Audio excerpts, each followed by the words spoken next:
Dear students, नमस्कार। आज के वीडियो में मैं पुनः एक चर्चित बिकार की नई नीति को लेकर आया हूँ। इस वीडियो में हम बिकार सेमीकंडक्टर पॉलिसी 2026 की चर्चा करेंगे। पिछले वीडियो में मैंने बिकार ग्रीन हाइड्रोजन पॉलिसी की चर्चा की थी। आज बिकार सेमीकंडक्टर पॉलिसी की चर्चा करूंगा। लेकिन जैसे पिछले पॉलिसी में भी आपने पृष्ठभूमि से गुजरते हुए पॉलिसी पर आपने डिस्कस किया, ठीक वैसे ही सेमीकंडक्टर पॉलिसी में भी कुछ बैकग्राउंड पर चलेंगे और बैकग्राउंड पर चलने के बाद हम बिकार की इस नीति की चर्चा करेंगे। और मैं यह मानता हूँ कि पॉलिसी जैसी चीज़ों को थोड़े डिटेल में स्टूडेंट को जानना चाहिए। मेंस की तरह बहुत अधिक व्यापक डिटेल में न जाकर और अत्यधिक वन लाइनर संक्षिप्तीकरण में भी न जाकर कुछ बेहतर ढंग से जानना चाहिए, ताकि क्वेश्चन करंट अफेयर्स के काफ़ी टफ भी दें तो आप आसानी से पार पा जाएं। तो आइए हम चलते के सेमीकंडक्टर नीति पर, इसमें बैकग्राउंड पर। सबसे पहले किसी भी पृष्ठभूमि वाले स्टूडेंट के जेकन में बात यह आती है कि सेमीकंडक्टर सर है क्या। तो साइंस की तरह नहीं जाएंगे, हम बिल्कुल लेमैन की तरह समझेंगे कि सेमीकंडक्टर एक ऐसा मटेरियल है जिसकी कंडक्टिविटी दो एक्सट्रीम बिहेवियर वाले मटेरियल के बीच में है। नंबर वन मटेरियल कंडक्टर, जैसे मेटल है, और दूसरा एक्सट्रीम बिंदु इंसुलेटर, जैसे सिरामिक होते हैं। तो एक extreme point conductor, ideal conductor, और दूसरा आइडियल इंसुलेटर। इन दो के बीच में बिहेवियर रखने वाला एलिमेंट या मटेरियल यह सेमीकंडक्टर कहलाता है। ना ही यह आइडियल कंडक्टर है और ना ही आइडियल इंसुलेटर है। यह ना कि मेटल की तरह है और ना कि सिरेमिक की तरह है, बल्कि इसकी कंडक्टिविटी इन दो के बीच है। यही वजह है कि इसे सेमी कंडक्टर कहा गया है। ठीक वैसे कि जैसे आप समझते हैं कि कोई भी आप टूल खरीदते हैं और उसमें दिख पड़ता लिखा हुआ कि यह जो है वॉशिंग मशीन, यह है सेमी ऑटोमेटिक। तो यह वर्ड जो सेमी आता है वह यह कि है, यानी ना कि फुल्ली ऑटोमेटिक और ना कि यह फुल्ली मैनुअल, दोनों के बीच में यह है, सो उसको आप सेमी ऑटोमेटिक कहते हैं। तो यही है कंडक्टिंग फीचर में यह दो के बीच में है, इसलिए यह सेमीकंडक्टर कहलाता है। और सेमीकंडक्टर के यही गुण इसे विशिष्ट बनाते हैं। इस मटेरियल से बने हुए सामान में यह खासियत रहती है कि यह किसी भी समय टूल को रोक भी सकते हैं और उसे चालू भी कर सकते हैं। ये दोनों गुण रखते हैं। अब एक प्रश्न यह उठता है कि सेमीकंडक्टर किस रूप में उपलब्ध होते हैं। तो एलिमेंट के रूप में भी यह है सिलिकॉन, और कंपाउंड के रूप में भी यह बिहेवियर रखता है, जैसे गैलियम आर्सेनाइड या silicon carbide, gallium arsenide GaAs, और सिलिकॉन कार्बाइड SiC, ये भी यह बिहेवियर रखते हैं। अब है प्रश्न कि इसकी उपयोगिता महत्ता पर आंशिक चर्चा कर ली जाए, देन बढ़ा जाए।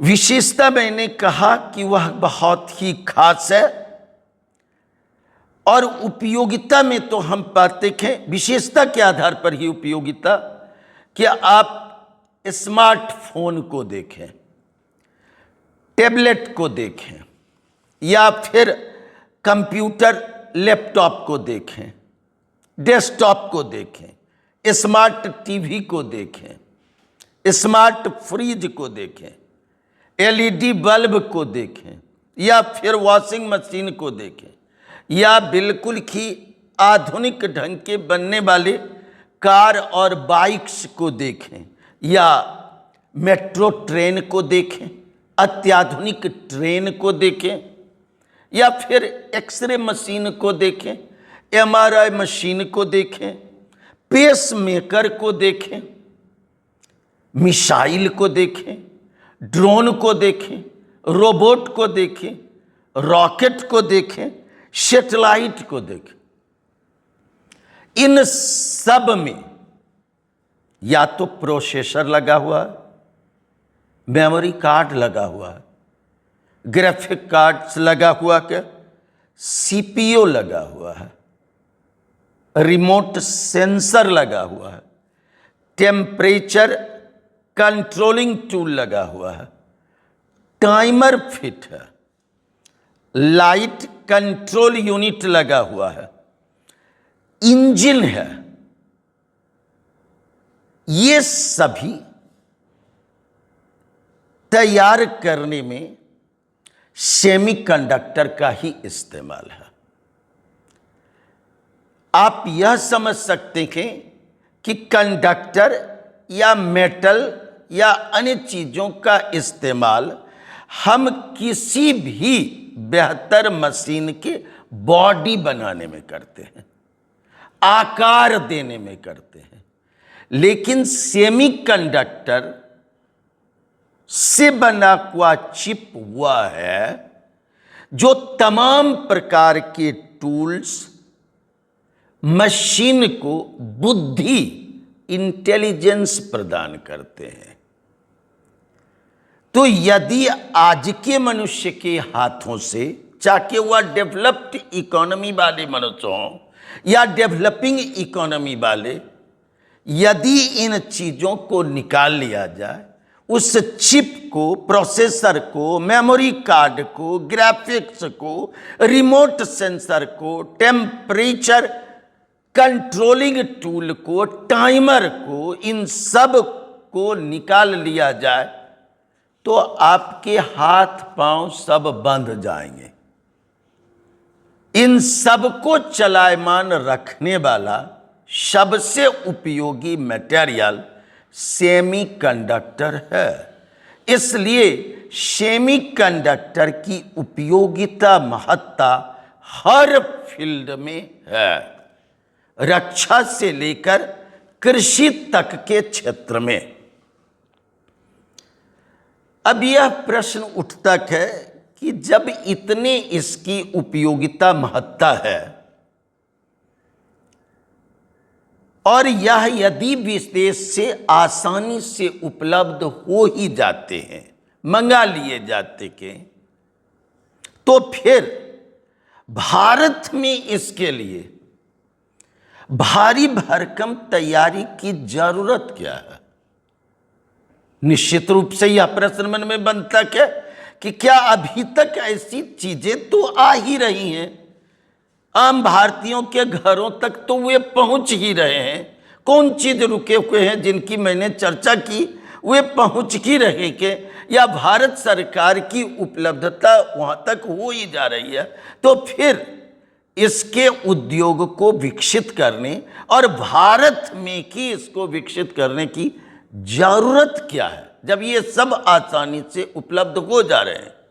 तो ये स्टूडेंट जरूरत है।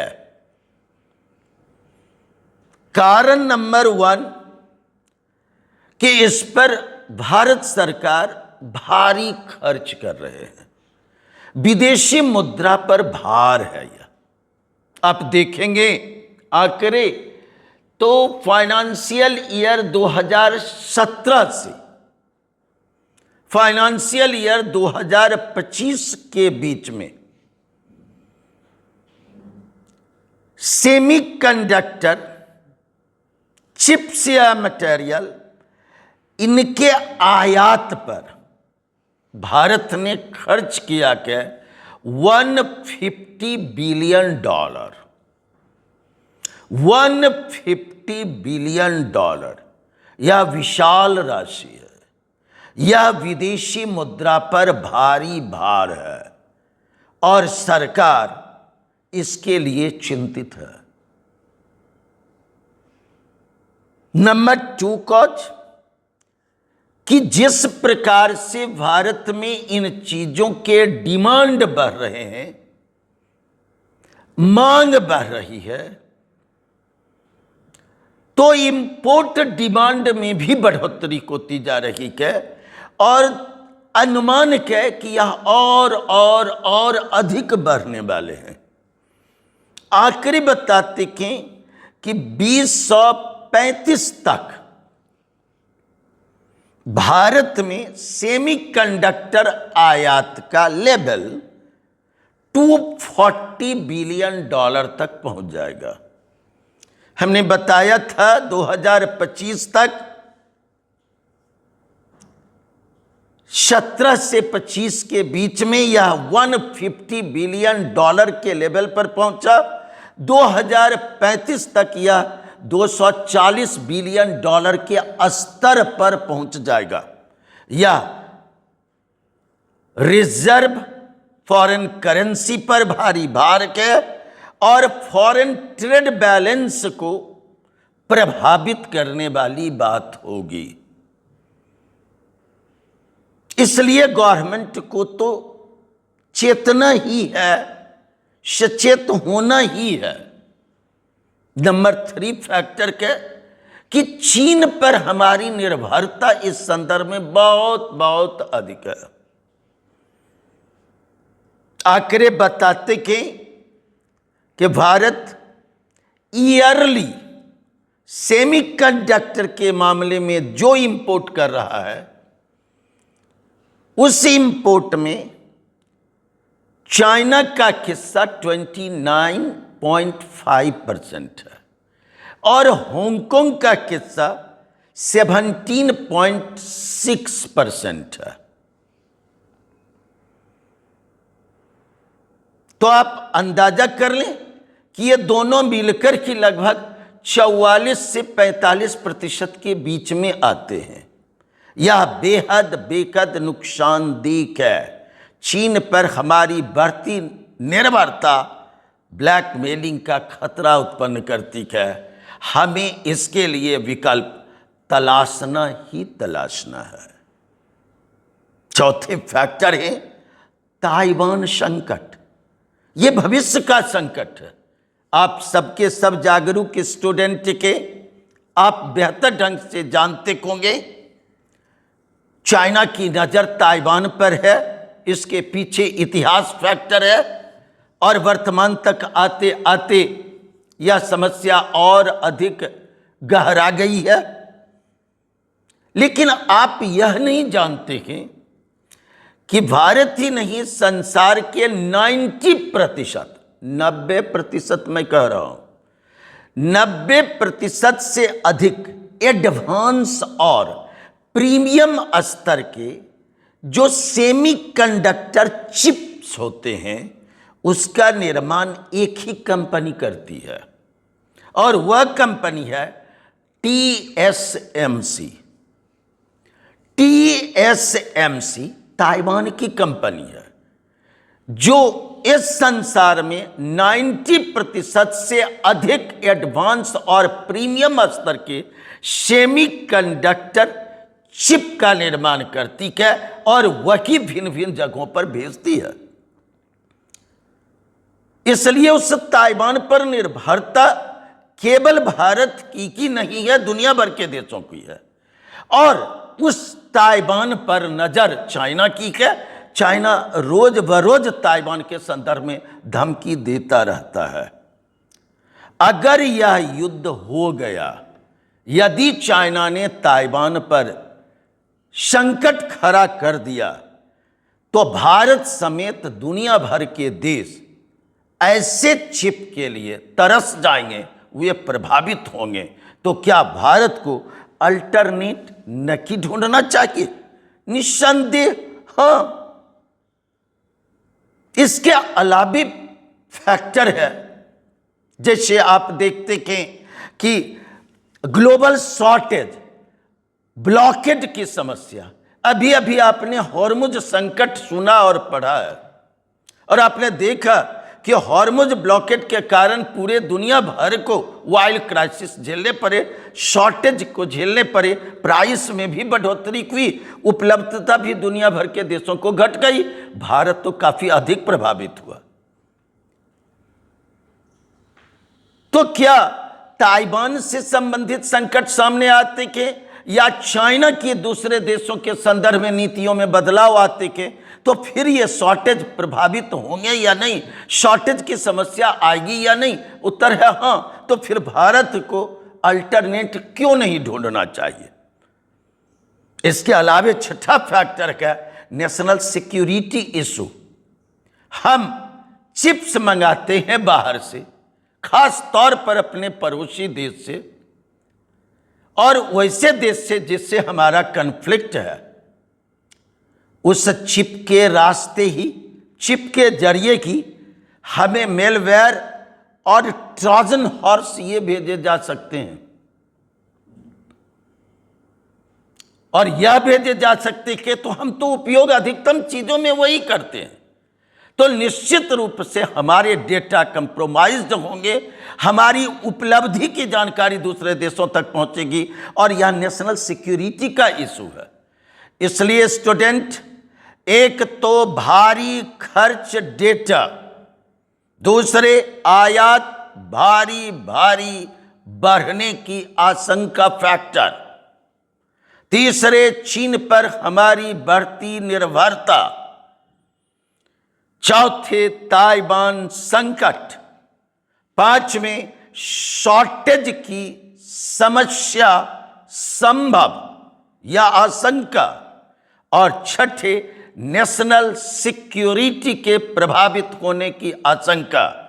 इन 6 फैक्टर ने भारत सरकार को सोचने पर मजबूर किया, हमारी सरकार को सोचने पर मजबूर किया कि सेमी कंडक्टिंग चिप्स या सेमी कंडक्टर मटेरियल के लिए हम आत्मनिर्भरता की ओर बढ़ें, धीरे धीरे की सकी ठोस योजना और मिशन के तहत बढ़ के, और हम भविष्य के संकट से मुक्ति की ओर बढ़ें।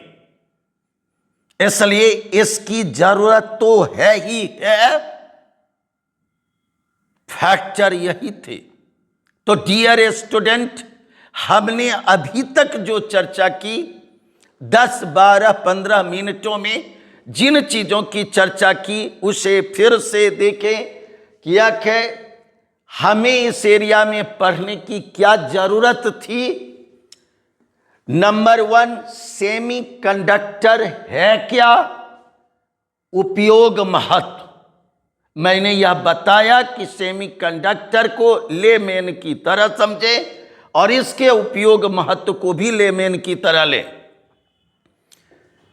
नंबर 2, क्यों इस उद्योग को विकसित करना अत्यावश्यक, तो अभी अभी हमने 6 फैक्टर को बताया कि ये क्यों आवश्यक थे, बल्कि अपरिहार्य थे। नंबर 3, यह जानना चाहिए कि स्टूडेंट को कि राष्ट्रीय स्तर पर कोई नीति या मिशन है क्या, और यदि है तो उसके ऑब्जेक्टिव टारगेट क्या है। तो तर्क है कि यस स्टूडेंट, जब आपने फैक्टर देखा कि क्यों आवश्यक है, तो पहल भी तो उठाती भारत की सरकार की। इसलिए भारत की सरकार ने की कदम उठाया, आगे अनुसरण राज्य सरकार को करने हैं। इसलिए भारत की सरकार ने इसके संदर्भ में पहल किया है। यह क्या है कि अगेन चिप मांग में भारत को आत्मनिर्भर बनाने के लिए, अगेन चिप डिमांड में भारत को आत्मनिर्भर बनाने के लिए, आयात पर निर्भरता को स्लोली कम करने के लिए फॉरेन ट्रेड में बैलेंस स्थापित करने के लिए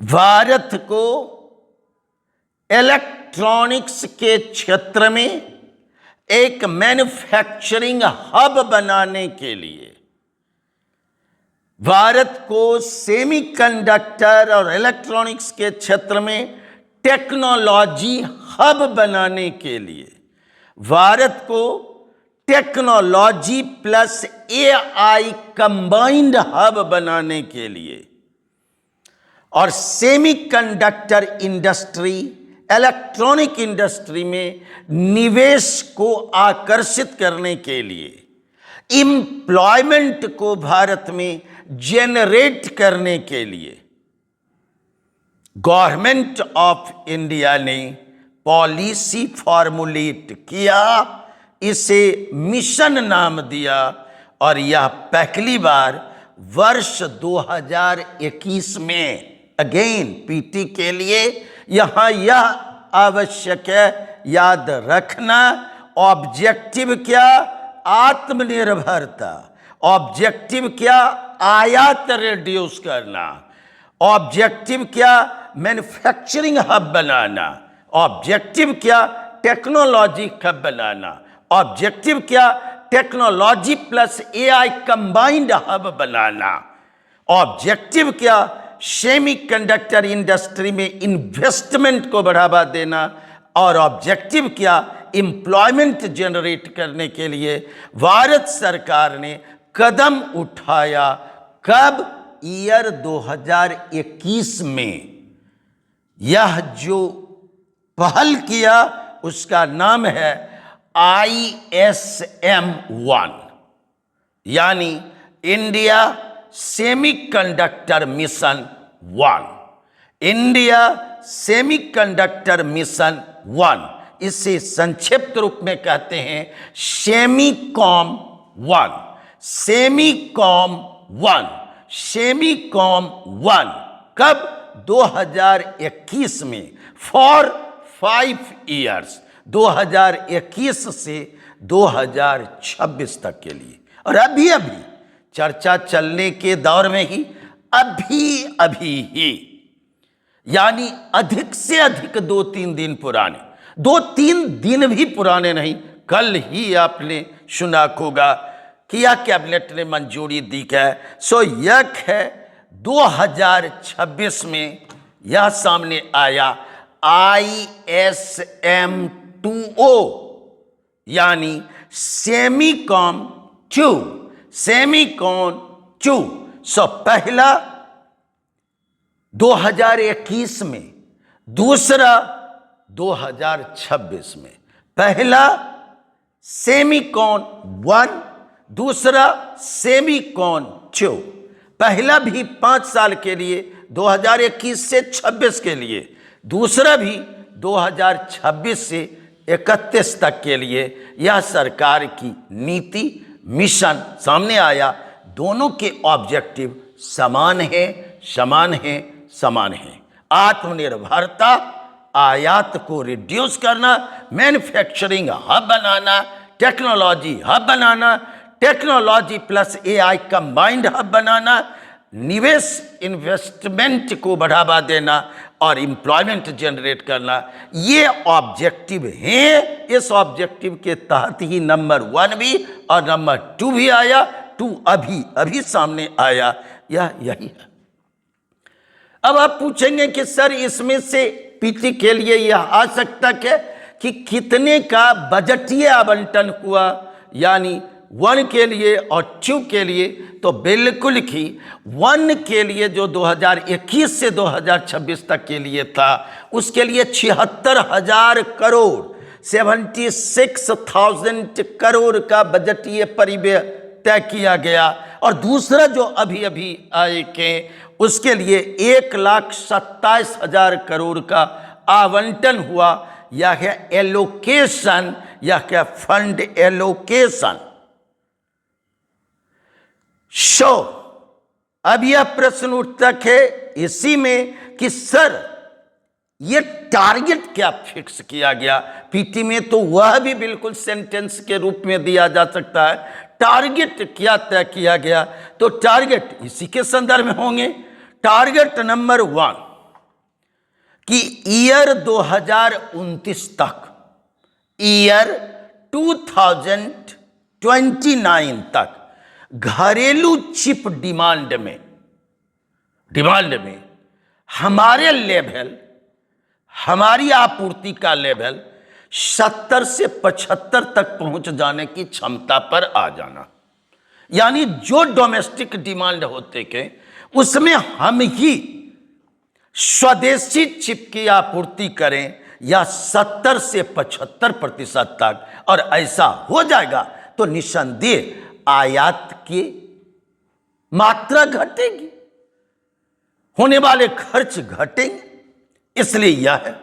नंबर 2 टारगेट तय किया गया कि मार्केट साइज कहां तक जाएंगे, सो वह क्षमता भी हम डोमेस्टिक मार्केट साइज, सो इसमें 2030 तक सोचा गया $100 बिलियन से $110 बिलियन तक यह मार्केट साइज पहुंचाने की टारगेट रखा गया। पहुंचाने का टारगेट, नॉट की, पहुंचाने का टारगेट तय किया गया।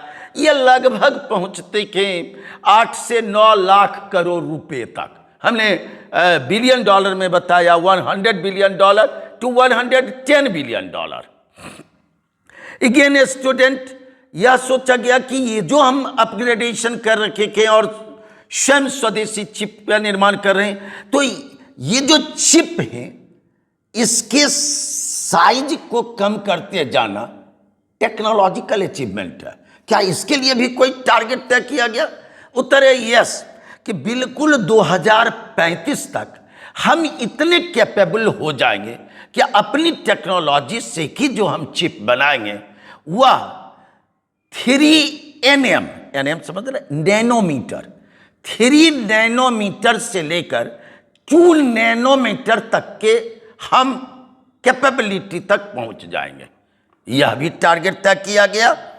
और यह तय किया गया कि इकाइयां भारत में कितनी आ सकती हैं।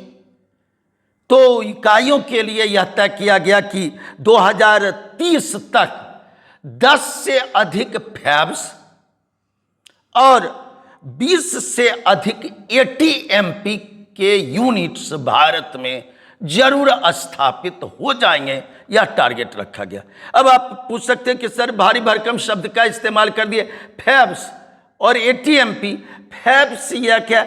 Fabricating unit, fabricating units.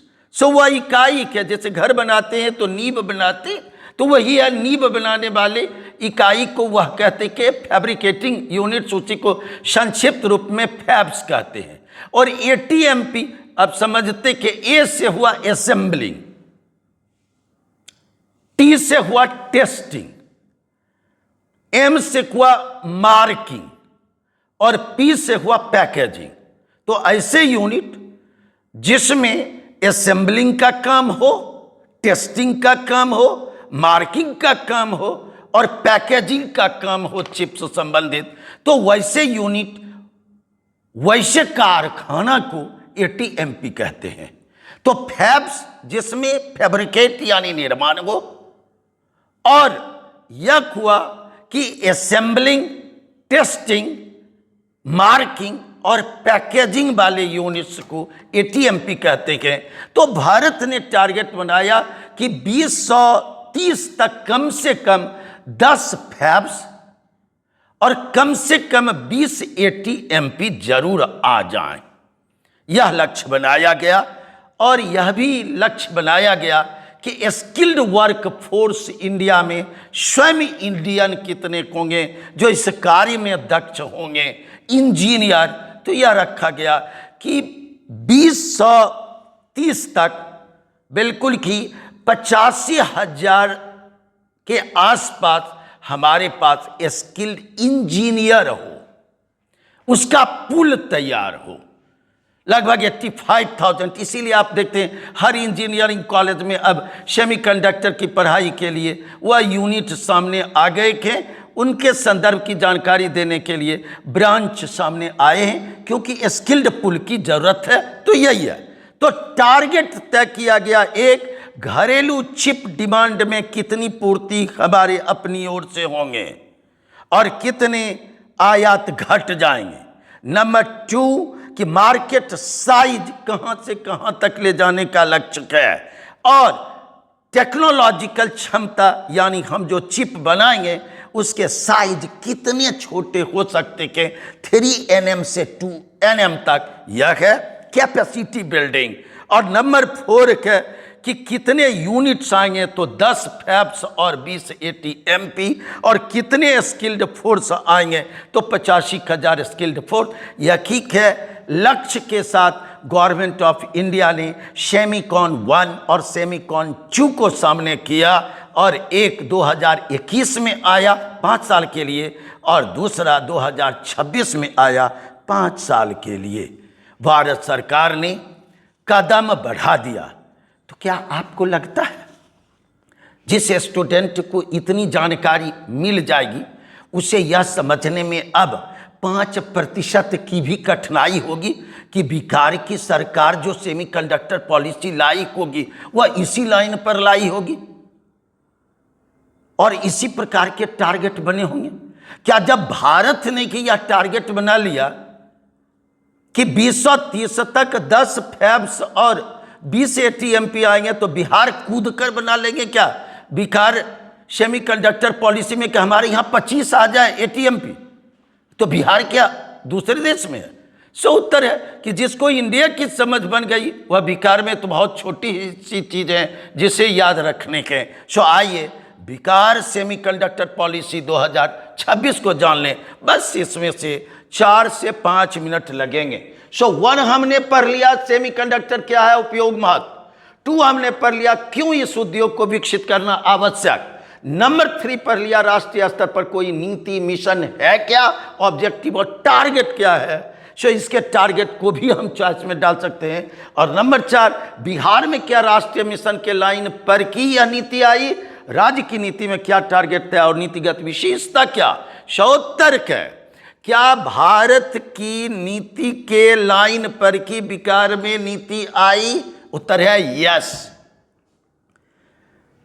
29 जनवरी 2026 को 29 जनवरी 2026 को, अगेन तीसरी बार मैं बोल रहा हूं, 29 जनवरी 2026 को बिहार की सरकार ने इस पॉलिसी को मंजूरी दिया और यह पॉलिसी कहलाई बिहार सेमीकंडक्टर पॉलिसी 2026।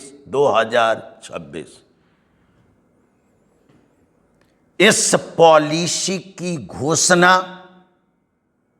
बिहार सरकार की ओर से हुई। सो वकीक है प्रिपेयर्ड बाय में उत्तर government of Bihar, approved by government of Bihar. यह जो पॉलिसी आई वह भारत सरकार के मिशन 1 के लाइन में आई। यह जो पॉलिसी आई वह बिहार सरकार के 7 निश्चय 3 के तहत आई, जिस 7 निश्चय 3 में एक स्लोगन दिया गया था, समृद्ध उद्योग सशक्त बिहार। तो यह उद्योग है, इसलिए यह इसी 7 निश्चय 3 के स्लोगन समृद्ध उद्योग सशक्त बिहार स्लोगन के तहत, उसी विजन के तहत यह सेमीकंडक्टर पॉलिसी सामने आई है 29 जनवरी 2026 को। अब यह है कि इसके लिए भी क्या ऑब्जेक्टिव तय किया गया, तो ऑब्जेक्टिव बदल नहीं जाते हैं, ऑब्जेक्टिव वही है। ट्रेडिशनल इंडस्ट्री से अत्यधिक मॉडर्न आधुनिक इंडस्ट्री की ओर बिकार का सनय सनय कदम बढ़ाना, बिकार को भी मैन्युफैक्चरिंग हब बनाना, बिकार को भी टेक्नोलॉजी हब बनाना, बिकार को भी technology plus AI combined centre बनाना, बिहार में भी इस इंडस्ट्री को अत्यधिक बढ़ावा देने के लिए अगले 5 वर्षों तक लगातार इन्वेस्टमेंट को आकर्षित करना और बिहार में भी एम्प्लॉयमेंट जेनरेट करना, बिहार के जीएसडीपी में भी सेमीकंडक्टर इंडस्ट्री के कंट्रीब्यूशन को सामने लाना, बढ़ाना। इसलिए स्टूडेंट, यही है ऑब्जेक्टिव। जैसे आपने भारत सरकार के मिशन के संदर्भ में देखा, ठीक वही ऑब्जेक्टिव बिहार के संदर्भ में भी है। अब जरूरी है पीटी के लिए यह जानना कि टारगेट इस नीति के तहत क्या तय किया गया, टारगेट क्या तय किया गया। तो अगेन यह पॉलिसी है 5 साल के लिए, 2026 से 2031, तब तक जब तक कि कोई नई पॉलिसी इसकी जगह नहीं ले, तब तक यह पॉलिसी एक्शन में रहने वाली है। तो इस पॉलिसी का एम है कि 2031 तक इस लेवल तक सेमीकंडक्टर इंडस्ट्री को ले जाना कि बिहार के जीएसडीपी में इसका हिस्सा कम से कम 5% लेवल तक जरूर पहुंच जाए, 5% लेवल तक यह जरूर पहुंच जाए। अगेन यह ध्यान रखेंगे पीटी के लिए, बिहार के जीएसडीपी में इलेक्ट्रॉनिक्स नहीं, सेमीकंडक्टर इंडस्ट्री का कंट्रीब्यूशन लेवल 2031 तक 5% तक पहुंचा देना। टारगेट नंबर 2, इन्वेस्टमेंट लेवल को कहां ले जाना। तो यह 5 वर्षों में 2026 से 31 तक 25,000 करोड़ का निवेश लेवल तक ले जाना, निवेश को आकर्षित करना। तीसरा है एम्प्लॉयमेंट जेनरेशन, कि बिहार में 2 लाख एम्प्लॉयमेंट डायरेक्ट और इनडायरेक्ट यह जरूर जेनरेट हो, इस क्षमता तक इस इंडस्ट्री को ले जाना। और चौथा, कितने यूनिट्स कम से कम आए, तो यह है कम से कम 3 यूनिट्स जरूर आए। बिहार में वह फैब्स हो या एटीएमपी हो, फैब्स समझे ही थे, फैब्रिकेशन वाले, और ATMP assembling, testing, marking and packaging वाले। सो ये जरूर सामने आए जिसमें कम से कम 5,000 करोड़ तक का निवेश हो। ये है टारगेट। 4 टारगेट को याद रखेंगे ही।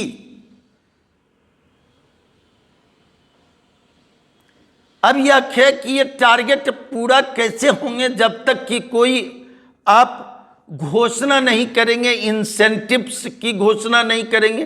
देखते बिना इंसेंटिव्स पर आजकल कोई काम होते हैं क्या? टीचर कितने कितने इंसेंटिव्स देते हैं। ठीक है, आ जाओ इतने में ही पढ़ो। आ जाओ मिठाई भी खाओ, आ जाओ कॉपी और अन्य चीज भी ले जाओ, आ जाओ वर्दी ही ले जाओ, आ जाओ सब कुछ फ्री में, इंसेंटिव्स। मुझे देख रहे कि मैं कैसे आपको इंसेंटिव्स दे रहा हूं कि बैच के लिए बिल्कुल ही कुछ खर्च ही नहीं करने हैं, सब कुछ फ्री है। इंसेंटिव्स। तो बिहार सरकार को निवेश कहां से मिल जाएंगे? 25,000 करोड़, उसमें भी सेमीकंडक्टर यूनिट्स में।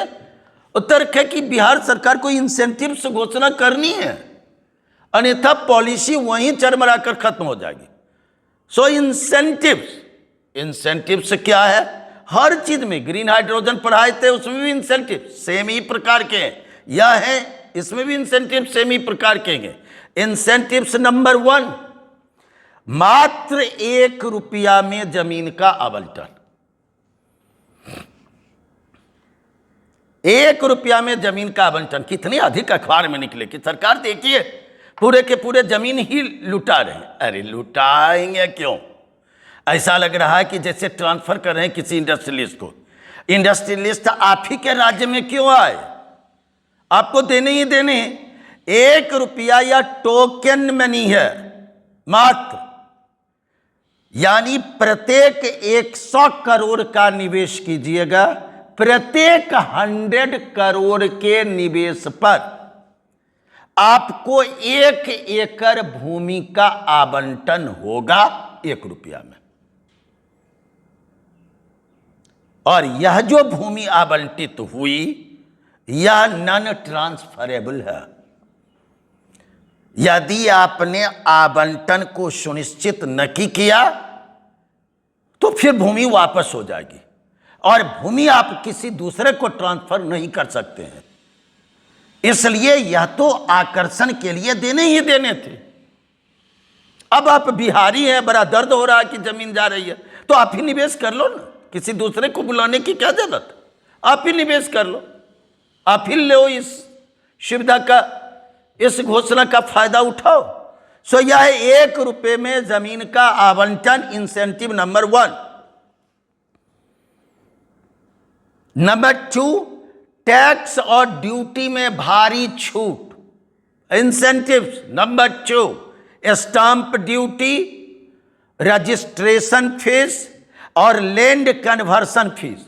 यदि किसान की जमीन क्या है तो उसे इंडस्ट्री में कन्वर्ट कर रहे हैं तो जो कन्वर्सन शुल्क लगता है वो सब। Stamp duty plus registration fees plus conversion शुल्क, ये सब 100% माफ। आओ निवेश करो। नंबर 3, तीसरे इंसेंटिव, SGST, स्टेट का GST का वह रिइंबर्समेंट। 10 से 14 वर्ष तक के लिए आप जो इसमें जमा करोगे वह 100% रिइंबर्स हो जाएगा, ये लौट कर आ जाएंगे, इसलिए 100% रिइंबर्समेंट। अब क्या चाहिए भाई? और चौथे हैं कि केंद्रीय योजना से जो आपको लाभ मिल रहा है, जो भारत सरकार ने लाभ दे रखा है, वो तो लो ही लो, इससे ऊपर हम भी टॉप अप देंगे। इसलिए यह केंद्रीय योजना के ऊपर बिहार सरकार के टॉप अप 20% अतिरिक्त हम छूट देंगे। बिजली और पानी में भारी रियायत देंगे। आपको कभी भी पानी की किल्लत नहीं होगी, चिप बनाने में उसकी जरूरत पड़ती है। इसमें कोसी और सहायक नदियों के पानी का खुलकर आप इस्तेमाल कीजिएगा, इससे ये फायदे होंगे। और बिजली दर को रखा जाएगा आपके लिए 5 रुपये प्रति यूनिट सुधारी छूट के, और 5 वर्षों तक जो बिजली पर आपके बिल आएंगे उसमें भी ऊपर से 25% की छूट रहेगी।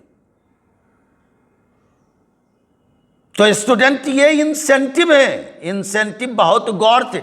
जितना लंबा प्रश्न आएगा, दिखने में लंबा, वह उतना ही कम डेंजरस होता है, क्योंकि उसमें कंसेप्ट की बातें रहती हैं। और जो स्टूडेंट कूल होकर लंबे क्वेश्चन को पढ़ता है उसके चॉइस उतनी ही आसान लगते हैं और वह उतनी ही तेजी से आंसर पर पहुंचता है।